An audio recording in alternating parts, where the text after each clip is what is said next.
고린도전서 9장 15절부터 18절까지 말씀, 우리 9장에 있는 말씀을 좀 두루두루 살펴볼 텐데 그 중에서 15절부터 18절까지만 봉독하도록 하겠습니다. 우리 다 같이 봉독합니다. 시작. 그러나 내가 이것을 하나도 쓰지 아니하였고 또 이 말을 쓰는 것은 내게 이같이 하여 달라는 것이 아니라 내가 차라리 죽을지언정 누구든지 내 자랑하는 것을 헛된 대로 돌리지 못하게 하려나. 내가 복음을 전할지라도 자랑할 것이 없음은 내가 부득불 할 일임이라. 만일 복음을 전하지 아니하면 내게 화가 있을 것이로다. 내가 내 자의로 이것을 행하면 상을 얻으려니와 내가 자의로 아니한다 할지라도 나는 세명을 받았노라. 그런즉 내 상이 무엇이냐? 내가 복음을 전할 때에 값없이 전하고 복음으로 말미암아 내게 있는 권리를 다 쓰지 아니하는 이것이로다. 아멘. 우리가 살아가는 이 현대 사회는 우리의 자유를 굉장히 중요하게 생각합니다. 우리나라 법을 봐도 자유를 보장하고 있죠. 어떤 자유가 있을까요? 직업 선택의 자유가 있고 또 거주 이전의 자유가 있습니다. 신체의 자유가 있죠. 그래서 나라나 다른 타인이 나의 신체, 나의 삶을 구속할 수 없습니다. 또 양심의 자유가 있고 종교의 자유도 있습니다. 우리가 잘 알고 있는 표현의 자유도 있죠. 언론, 출판물을 자유롭게 사용할 수 있는 자유도 있습니다. 또 집회, 결사의 자유도 있고 사생활의 자유가 있습니다. 이렇게 수많은 자유들이 우리나라 법에 기록되어 있고 그만큼 우리에게는 자유가 정말 중요합니다. 그렇다면 여러분, 자유란 무엇일까요? 일반적으로 따르면 자유란 법으로 금지하는 한 스스로 선택하고 행동할 수 있는 권리라고 합니다. 법으로 금지하고 있지 않는 한 스스로 선택하고 행동할 권리. 또 다른 정의로는 다른 사람의 자유를 해치지 않는 한 얼마든지 자유할 수 있다. 다른 사람의 자유를 해치지 않고 모든 것을 할 수 있는 것이 자유다라는 이야기도 있습니다. 이런 것이 법에 기록되어 있고 많은 사람들이 소중하게 여기는 이유는 인권의 기본적인 요소가 바로 자유이기 때문입니다. 그래서 한 사람이 얼마나 자유를 누리고 있는가를 확인해 보면 그 사회의 인권을 가늠해 볼 수 있다고도 합니다. 자유 없이 살아가는 사람이 많으면 그 사회는 사람이 중요하지 않은 사회라고 판단하고, 반대로 사람이 자유롭게 자기 뜻대로 살아가게 되면 그 사회는 참 괜찮은 사회다라고 보는 것이죠. 그런데 이때 자유의 기준이 무엇이냐고 한다면 내 자신입니다.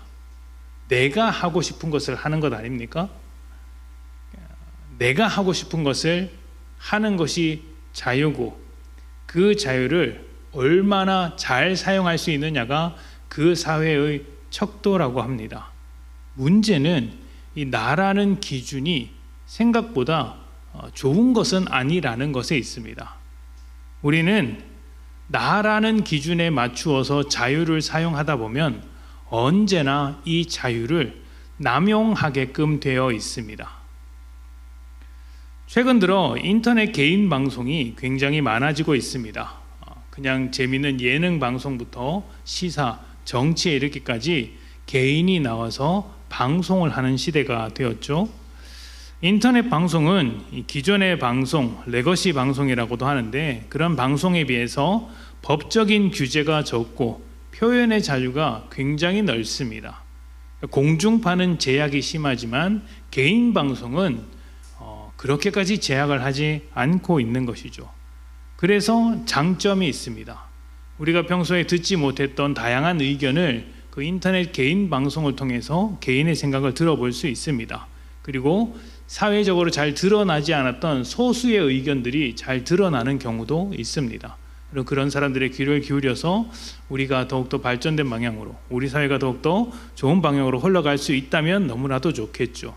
그러나 그러한 장점보다 훨씬 더 많은 단점이 지금 우리 사회 가운데 가득합니다. 온갖 가짜 뉴스와 혐오, 선동이 개인 방송이라는 플랫폼을 타고 우리 삶 속에 침투하고 있습니다. 그래서 우리가 듣는 것의 대부분은 정확한 뉴스라기보다는 음모론의 일종인 경우가 많고, 누군가는 그 음모론에 취해서 인생을 낭비하는 사람도 있습니다. 왜 그럴까요? 왜 이런 일들이 아무런 제약 없이 일어나게 되었을까요? 간단합니다. 자유를 남용했기 때문입니다. 절제 없는 자유, 개인을 넘어서 사회 전체를 흔들 만큼의 자유가 아무런 책임 없이 한 사람에게 주어졌을 때 우리는 감당할 수 없는 그런 어려움, 자유가 남용되어서 이 사회 전체를 힘들게 만드는 일을 지금 우리는 목도하고 있습니다. 자유를 남용하고 있더라는 것이죠. 오늘 우리가 살펴보고 있는 이 고린도 교회도 참 다양한 문제들을 안고 있는 문제였습니다. 그런데 그 다양한 문제의 배경에는 자신들이 가지고 있는 자유에 대한 오해가 있었습니다. 복음은 율법과 우상에게 매여 있는 사람들, 그러니까 유대인은 율법에 매여 있고 이방인들은 우상에게 매여 있었는데, 복음은 그 둘 모두 율법과 우상으로부터 벗어나게 만들었습니다. 율법을 지킨다고 해서 구원을 얻는 것이 아니다. 너희는 늘 실패했다. 그러나 하나님께서 그의 아들을 보내사 우리를 율법 없이 구원받게 하셨고, 또 세상의 헛된 우상을 쫓아가는 사람들에게 여기 참 진리가 있다라고 하면서 예수 그리스도를 드러내 보여주셨습니다. 그래서 율법과 우상에 매여 있는 삶 가운데 자유를 주었다고 할 수 있어요. 복음은 자유를 주는 것입니다. 진리가 우리를 자유케 하지 않습니까? 사도행전에는 이방인이었다가 예수를 믿게 된 성도들에게 율법을 요구해야 하는가, 율법을 지키라고 해야 하는가라는 문제가 나옵니다. 그때 베드로를 비롯한 바울을 비롯한 사도들은 복음이 우리를 율법으로부터 자유하게 되었기 때문에, 자유하게 만들었기 때문에 이방인들에게 율법을 요구하지 않는 것이 옳다라는 결론을 내렸습니다. 다만 이방의 풍습을 따르고 있었기 때문에 이런 것들은 절제해라, 이런 정도로 결론을 내립니다. 고린도 교회도 이 복음을 자유라는 이름으로 배웠습니다. 내가 복음을 받았고 구원을 받았으니 이제 나는 자유롭게 되었다는 것이죠. 문제는 이 자유를 잘못 배웠고 남용하기 시작했다는 것이죠. 그들은 이렇게 생각했습니다. 나는 구원을 받았으니 이제 어떻게 살아든 상관이 없겠구나. 나는 마음이 혹은 영이, 정신이 구원을 얻었다. 그러니 육은 어떻게 되어도 상관없다라는 생각을 가지게 되었고, 그래서 그때부터 건강한 결혼 생활이 아닌 음행을 저질렀습니다. 또 우상 숭배와 우상의 재물을 먹는 문제도 발생했습니다. 내가 구원을 얻었으니 우상의 재물을 먹는 것이 무엇이 문제랴? 우상은 거짓되니 나는 얼마든지 우상의 재물을 먹을 수 있다라고 설명한 것이죠. 바울도 그 말 자체는 틀리지 않았다라고 이야기를 합니다. 문제는 그들이 그렇게 자유롭게 신앙생활을 할 때 그 자유를 절제 없이 남용하고 있었다는 것이죠. 그래서 바울은 이 고린도 교회가 자유, 복음으로부터 얻은 이 자유를 건강하게 사용할 수 있도록 하나의 기준을 제시하게 됩니다. 그런데 그 기준이 아주 역설적입니다. 자, 복음으로 자유하게 되었다는 것은 하나님의 자녀가 되었기 때문에 생긴 권리라고 할 수 있습니다. 하나님의 자녀가 아니라면 우리는 여전히 율법 아래 혹은 우상 아래 매여 있었을 것입니다. 이 세상은 이 자유라는 권리를 하나님께로부터 찾지 않았습니다. 앞에서도 말씀드렸다시피 기준이 어디에 있습니까? 나에게 있어요. 나의 자유, 내가 하고 싶은 것, 이것이 중요한 것이죠. 내가 기준이 되면 내가 얼마나 더 할 수 있느냐, 혹은 내가 얼마나 더 많은 것을 갖느냐가 가장 중요합니다. 자기 것으로 계속 만들고 싶은 마음이 있는 것이죠. 이것은 하나님 없이 살아가는 죄인들의 결핍을 채우려는 어떤 본능과도 같은 것입니다. 죄인이란 하나님의 자리에 우상처럼 올라가 있는 것을 말하는 것인데, 성경에는 탐심이 곧 우상숭배라는 말도 있습니다. 하나님이 없는 우상숭배가 결국 세상에 대한 탐욕으로 끌고 들어간다는 것이죠. 왜 그렇습니까? 이 자유의 기준이 나이기 때문에 내가 그 권리를 더 갖는 것, 내가 다른 것을 더 갖는 것이 매우 중요해졌다는 것이죠. 고린도 교회 성도들이 이렇게 했습니다. 조금의 권리라도 더 얻기를 원했고, 더 지키기를 원했고, 더 많이 누리기를 원했습니다. 그런데 바울은 그들이 하는 것과는 전혀 다른 방향을 보여주었던 것이죠. 우리 말씀을 보도록 하겠습니다. 고린도전서 9장 3절부터 7절입니다.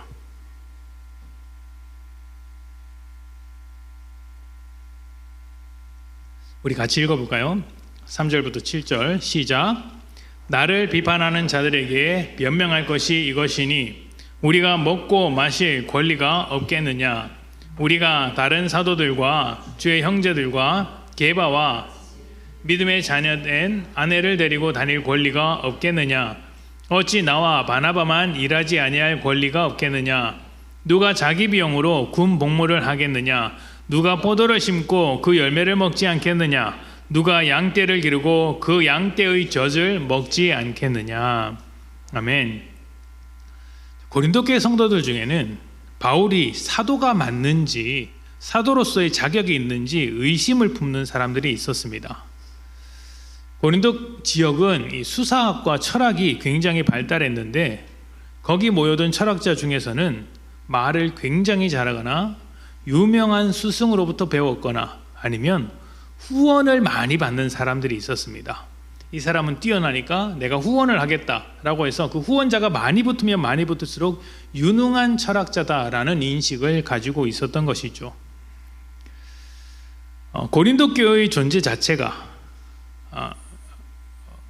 그런데 이제 후원을 많이 받는 사람들이 이제 인정받는데 문제는 바울이 후원자도 없고 돈도 받지 않았으며 사람들이 기대했던 어떤 그런 화려한 모습, 훌륭한 스승으로부터 배운 것도 아니고 사람들이 기대했던 아주 화려한 언변도 없고 돈도 별로 후원도 받지 못하는 그런 모습으로 자신들에게 다가왔다는 것이죠. 바울은 자신을 의심하는 고린도 교회 성도들에게 나는 적어도 너희들에게만큼은 사도가 확실하다고 이야기를 합니다. 고린도 사회에서는 저런 사람이 사도일 리가 없다라고 판단하는데 바울은 적어도 다른 사람은 몰라도 고린도 교회 성도들이 볼 때는 내가 확실히 사도다라고 이야기하는 것이죠. 왜냐하면 이 고린도 교회가 바울이 전도해서 세운 교회였기 때문입니다. 그러니까 고린도 교회의 존재 자체가 복음을 전하는 역할로서의 바울, 복음을 전하는 사도로서의 바울의 정체성을 증명해 주고 있다는 것이죠. 그런데 자신들이 바울로 인해서 예수를 믿었음에도 불구하고 지금 그 사람들이 어떻게 하고 있어요? 바울을 의심하고 있는 것입니다. 자, 그렇다면 바울이 사도가 맞다면 사도로서의 권리를 마땅히 누릴 뿐만 아니라 많이 가지고 있어야 한다는 것이 고린도 교회의 성도들의 관점이었습니다. 왜냐하면 그 사회가 그런 배경이었으니까요. 유명한 사람일수록 후원을 많이 받고 유명한 사람일수록 이렇게 더 많은 사람들로부터 권리를 얻는 것이 그 사회의 모습이었기 때문에 당연히 바울도 그렇게 되어야 한다라고 생각을 했는데 바울은 전혀 자신의 권리를 누리지 않았습니다. 그러니 정말 이상하게 보였던 것이죠. 왜 저렇게 자기의 권리를 쉽게 포기하느냐? 사실은 사도가 아니어서 그런 것 아니냐? 사도가 아닌데 사도인 것처럼 우리에게 거짓말하고 있는 것 아니냐? 나는 바울을 믿을 수 없다, 사도로 인정할 수 없다라고 말하고 있는 것이 지금 고린도 교회의 현실이었습니다. 이에 대해서 바울이 내가 왜 권리를 포기하는지, 사도로서 마땅히 누릴 수 있는 그 권리들을 포기하고 있는지 설명하고 있는 것이 오늘 본문인데요. 먼저 바울은 사도들이 교회로부터 지원을 받거나 어떤 헌금을 받는 그 권리를 아주 당연한 것으로 이야기하고 있습니다. 그래서 우리가 읽은 본문에는 뭐라고 합니까? 군인이 돈을 받고 군 복무를 한다. 농사를 지은 사람은 그 열매를 얻게끔 되어 있다. 양떼를 기르는 목자는 양떼로부터 젖을 얻는 게 당연하다. 이게 무슨 말이냐면 사도들이 교회를 세웠으면 그 교회, 복음으로 변화된 그 성도들이 그 사도를 지원하는 게 마땅하다는 이야기를 하고 있는 것입니다. 사도들이 복음을 전했을 때 그 복음을 받은 교회는 사도들을 지원해야 합니다. 그런데 바울은 이 권리, 자신이 개척한 이 교회로부터 지원받을 수 있는 권리, 복음을 전하고 교회를 섬길 때 그 교회를 담당하는 자로서 가질 수 있는 그 모든 사도의 권리를 포기했다는 것이죠. 왜 포기했겠습니까? 이런 사람들의 오해를 받으면서 말입니다. 고린도전서 9장 11절부터 12절입니다. 우리 함께 봉독합니다. 자, 시작. 너희의 육적인 것을 거두기로 과하다 하겠느냐? 다른 이들도 너희에게 이런 권리를 가졌으. 하물며 우리일까 보냐? 그러나 우리가 이 권리를 쓰지 아니하고 범사에 참는 것은 그리스도의 복음에 아무 장애가 없게 하려 함이로다. 아멘. 바울이 이 권리를 사용하지 않는 이유가 어디에 있습니까? 그리스도의 복음에 아무 장애가 없도록 하기 위한 것이었습니다. 앞에서 그 고린도 지역의 철학자들은 후원자를 많이 모집하면 모집할수록 유능하다는 말씀을 드렸죠. 이것이 로마 사회의 후원자 시스템이었습니다. 그 사회는 복지 제도라든지 이런 것들이 이제 형편없었기 때문에 이제 이런 철학자 같은 사람들, 또 돈이 없는 사람들은 부자들로부터 후원을 받으면서 살아야 했습니다. 일종의 살아갈 수 있는 돈을 받는 것이죠. 그런데 후원을 받는 것으로 끝이 아니라 후원을 받게 되면 그 후원자와 피후원자가 어떤 특별한 관계를 맺게 됩니다. 그러니까 후원자 밑으로 들어가게 되는 것이죠. 돈을 받고 법적인 지원을 받고 또 인맥을 쌓게 되지만 그 대신 무엇을 해줘야 하냐면 그 후원자의 뜻에 동의를 해야 하고 정치적인 입장에서 지지를 해야 합니다. 그러니까 내가 그 사람을 위해서 그 사람이 원하는 대로 끌려가야 할 어떤 의무가 생기더라는 것이죠. 후원자의 뜻대로 움직여야 한다는 어떤 제약이 생겨버리는 것입니다. 자, 그렇다면 만약 바울이 이런 문화를 가지고 있는 고린도 교회 성도들의 후원을 받게 된다면, 헌금을 받게 된다면 어떻게 되었을까요? 안 그래도 지금 바울을 사도로 인정하지 않고 있는 그들인데 복음을 전하는데 그들의 후원을 받았다면 도움이 되었을까요? 방해가 되었을까요? 바울이 복음을 전하려고 한다면 이렇게 해라 저렇게 해라 말하면서 방해하지 않았을까요? 복음이 확장되는데 걸림돌이 되는 것이죠. 바울은 사실 다른 교회에서는 후원을 받기도 했습니다. 헌금을 받고 후원을 받았다는 기록이 성경 이곳저곳에 있습니다. 그런데 유독 고린도 교회에서는 이 모든 권리를 포기해버렸다는 것이죠. 왜냐하면 지금 고린도 교회가 가지고 있는 상태 때문입니다. 자, 계속해서 봅시다. 15절부터 18절까지입니다. 우리 함께 읽겠습니다. 시작. 그러나 내가 이것을 하나도 쓰지 아니하였고 또 이 말을 쓰는 것은 내게 이같이 하여 달라는 것이 아니라 내가 차라리 죽을지언정 누구든지 내 자랑하는 것을 헛된 대로 돌리지 못하게 하리라. 내가 복음을 전할지라도 자랑할 것이 없음은 내가 부득볼 할 임이라. 만일 복음을 전하지 아니하면 내게 화가 있을 것이로다. 내가 내 자의로 이것을 행하면 상을 얻으려니와 내 자의로 아니한다 할지라도 나는 사명을 받았노라. 그런즉 내 상이 무엇이냐? 내가 복음을 전할 때에 값없이 전하고 복음으로 말미암아 내게 있는 권리를 다 쓰지 아니하는 이것이로다. 아멘. 지금 요 말씀이 고린도전서 전체에서 조금 난해하다고 일컬어지는 말씀입니다. 번역이 조금 우리가 난해하게 이해할 수 있게끔 되어 있습니다. 내용도 좀 그렇고요. 근데 바울은 이런 이야기를 하는 것입니다. 자신이 이것들을 하나도 쓰지 않았다. 내가 이렇게 하나도 쓰지 않았다고 말을 하는 이유가 무엇이냐면 지금까지 안 받았으니까 지금부터 잘 챙겨달라고 하는 게 아니다. 내가 차라리 죽으면 죽을지라도 누구든지 내가 자랑하고 있는 바로 이것을 헛것으로 만들지 않도록 하기 위해서 이 이야기를 하는 거야 라고 하면서 자신이 왜 권리를 사용하지 않는지를 설명하고 있는 것입니다. 바울은 이렇게 이야기를 합니다. 내가 권리를 포기하면서까지 복음을 전하는 것은 자랑하고 싶은 것이 있기 때문이다. 나에게는 복음을 전할 책임이 있다. 부득불 내일이다 라고 하는 것이죠.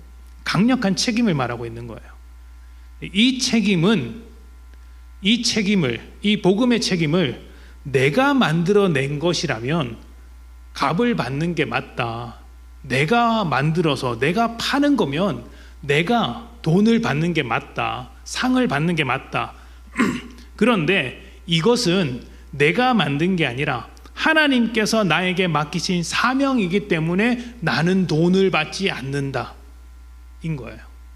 하나님께서 내게 사명으로 주신 것이기 때문에 나는 돈을 받지 않는다. 그렇다면 나는 무엇을 받는가? 내 상이 무엇인가? 나는 어떤 보상을 얻는가? 복음을 전하기 위해서 사도로서의 권리를 포기한 것이 나의 상이다 라고 설명을 하고 있는 것입니다. 사람들은 복음을 잘 전하면 그에 대한 보상으로 내 삶이 더 좋아지든지 더 권리가 생기든지 형편이 나아지든지 문제가 해결되든지 이렇게 생각을 하는데 바울은 그게 아니라 복음을 전하기 위해서 내 권리를 포기했습니다. 상이 뭐예요? 권리를 포기한 그게 상이라는 것입니다. 권리를 포기했으니까 뭔가를 받아야 된다가 아니고 복음을 전하기 위해서 권리를 포기했는데 그에 대한 상이 무엇이냐? 권리를 포기한 그 자체가 상이야 라는 것입니다. 이 점이 좀 어색하게 느껴질 수 있습니다. 우리가 생각할 때는 상이란 내가 한 일에 대한 보상이기 때문이에요. 그래서 열심히 하면 더 많은 권리를 받아야 하고 더 많은 보상을 받는 것이 지금이나 그 당시나 상식입니다. 그런데 바울은 권리를 행사하지 않는 것이 상이라고 이야기하는 거예요. 좀 이상하게 들릴 수 있죠. 그런데 여러분 이렇게 한번 생각해 보십시다. 여러분의 자녀가 아픕니다. 밤새도록 열이 펄펄 끓습니다. 병원은 닫혀 있습니다. 돌볼 곳이라고는 부모의 손길밖에 없습니다. 그래서 밤을 지새우면서 열심히 자녀를 보살폈더니 아침이 되어서 열이 좀 떨어졌습니다. 다행히 안정을 찾았어요. 근데 그때 여러분이 참 다행이다라고 하고 있을 때 누군가가 와서 그래서 아이를 돌본 월급은 받았습니까? 라고 물으면 여러분 뭐라고 하겠습니까? 안 받아도 됩니다 라고 하겠죠. 혹은 이미 받았습니다 라고 할 겁니다. 뭘 받았습니까? 라고 하면 아이가 건강해진 것이 나의 상입니다 라고 이야기할 것입니다. 부모에게 가장 큰 보상이 무엇입니까? 자녀가 건강해진 것이죠. 바울이 지금 그 이야기를 하고 있는 것입니다. 바울은 자신이 권리를 포기함으로써 더 나은 권리, 더 나은 보상을 바라고 있는 것이 아니라 복음이 내가 권리를 포기했기 때문에 이 복음이 아무런 걸림돌 없이 잘 전파되었고 그렇게 복음이 잘 전파된 것이 내 상이다라는 것입니다. 그래서 세워진 교회가 어떤 교회입니까? 고린도 교회인 거예요. 그래서 바울이 고린도 교회를 보면서 너희는 나의 기쁨이다, 너희는 나의 상급이다 이 이야기를 계속하는 것입니다. 내가 권리를 포기하고 복음을 전했기 때문에 너희라는 상을 얻었다. 복음이 확장되어서 너희를 변화시키는 그 은혜를 입었다. 나는 이것으로 충분하다 이야기하는 것이죠. 바울은 복음을 담은 그릇으로서 자신의 권리를 찾는 것보다 하나님께서 하시는 일에 더 큰 관심이 있었습니다. 그래서 그는 자신의 권리를 주장하기보다 그 권리를 포기함으로써 절제함으로써 하나님의 일에 동참했고 그것을 자신의 기쁨이다, 내 상이다 이야기하고 있는 것이죠. 자신의 권리를 주장하지 않고 하나님의 일하심을 바라보면서 내 권리, 내 자격, 내 어떤 그 자유를 절제하고 포기했다는 것이죠. 그런데 이 이야기를 지금 누구에게 하고 있어요? 절제 없는 자유로 혼란과 문제를 일으키고 있는, 자유를 남용하고 있는 고린도 교회 성도들에게 하고 있는 것입니다. 고린도 교회 성도들은 복음으로 자유하게 되었기 때문에 그 자유를 남용했습니다. 그 결과 교회 안에 혼란과 갈등이 가중되었고 복음과 하나님의 영광을 가리었습니다. 하나님께서 주신 귀한 은혜를 잘못 사용하고 있었던 것이죠. 그래서 바울이 지금 자신의 삶을 예로 들어서 그들에게 하나의 기준을 세워주고 있었던 것입니다. 그리고 그 기준에 대한 결론이 19절부터 나옵니다. 우리 같이 읽어볼까요? 19절부터 23절입니다. 자, 시작. 내가 모든 사람에게서 자유로우나 스스로 모든 사람에게 종이 된 것은 더 많은 사람을 얻고자 함이라.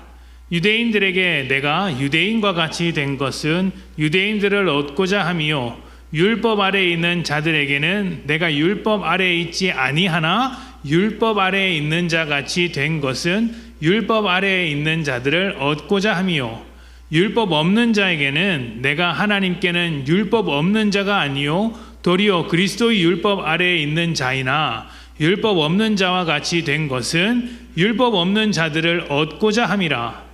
약한 자들에게 내가 약한 자와 같이 된 것은 약한 자들을 얻고자 함이요, 내가 여러 사람에게 여러 모습이 된 것은 아무쪼록 몇 사람이라도 구원하고자 함이니 내가 복음을 위하여 모든 것을 행함은 복음에 참여하고자 함이라. 아멘. 19절에 기준이 나옵니다. 뭐라고 이야기합니까? 내가 모든 사람에게서 자유로우나 스스로 모든 사람에게 무엇이 되었습니까? 종이 되었습니다. 자유를 포기하는 자유를 선택한 것이죠. 다시 말하면 이런 것입니다. 내가 가진 모든 권리, 내가 가지고 있는 그 모든 것들이 나를 위해서가 아니라 복음의 열매를 위해서 사용한다. 내가 가진 자유의 기준이 아니라, 내가 가진 자유의 기준이 내가 아니라 복음이며 하나님이 기준이다. 그래서 그 기준에 비추어서 나는 언제든지 상황에 따라, 사람에 따라 내가 가진 권리를 절제할 수 있다, 포기할 수 있다. 그렇게 해서 복음이 확장되는 것이 나의 상이다. 그것이야말로 나의 기쁨이다. 이렇게 이야기하고 있는 것이죠. 그래서 그가 어떻게 이야기합니까? 내가 유대인들과 있을 때는 유대인들처럼 있겠다. 내가 율법으로부터 복음으로 말미암아 자유롭게 되었지만 율법 아래서 율법을 지키는 자들이 있다면 나도 가서 그 율법을 지키겠다. 그런데 이방인들에게 갔더니 그들은 율법이 없이 살아간다. 율법 없이 산다는 게 무슨 말이냐면 부정하게 살아간다는 거예요. 바울이 뭐라고 합니까? 나는 그리스도의 율법에 매여 있어서 정결하게 살아가야 하지만, 그래서 그들과 교제할 때 음식도 가리고 손도 씻고 해야 되지만 그 사람들이 여전히 그걸 못하고 있다면 그 부정한 자들의 손을 잡고 복음을 전하겠다라고 이야기하고 있는 거예요. 그들에게 내려가겠다. 약한 자가 있으면 약한 모습으로 가겠다. 아무 사람이 있으면 아무 모습으로 가겠다. 이렇게 이야기를 하고 있는 것이죠.